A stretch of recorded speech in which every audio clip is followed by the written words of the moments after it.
Wir bleiben bei den schweren Jungs und kommen zu Martin Edelmann. Der 35-jährige gebürtige Leipziger hatte im letzten Jahr einen schweren Knockout kassiert, war seitdem nicht mehr im Ring und wollte auf der Dessauer Boxnacht zurück zu alter Stärke finden.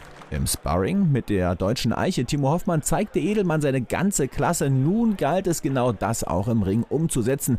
Sein Gegner, der Bosnier Samir Barakovic, 6 Jahre jünger und 7 Zentimeter kleiner. Doch Edelmann, der im Ranking klar vor seinem Gegner steht, hatte mentale Probleme. Die Beine waren fest, haben wir gleich gesehen in der ersten Runde. Der ganze Körper war angespannt, jeder Schlag, den er gemacht hat mit Kraft, keine Lockerheit, kein Überblick, überhaupt nicht. Tja, das haben wir immer versucht zu erklären, von der ersten zur zweiten Runde.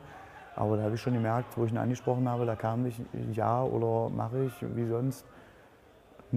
Das war das Einzige, Augenzwinkern. Und da haben wir schon gesehen, also wenn da jetzt nicht was passiert in der zweiten Runde, dass da irgendwie der Knoten reißt, dann geht das nach hinten los. Und das ist natürlich dann auch passiert. Der Knoten ist nicht gerissen, Martin war weiterhin steif. Martin war weiterhin gar nicht da und hat sich dann den einen oder anderen Schlag dort eingefangen. Ist dann das erste Mal zu Boden gegangen, wurde angezählt. Nachdem er dann das zweite Mal unten war, haben wir dann als Ecke beschlossen, das Handtuch zu werfen, weil da war nichts mehr zu holen. Ja, der Kämpfer war im Kopf gar nicht bei seinem Kampf.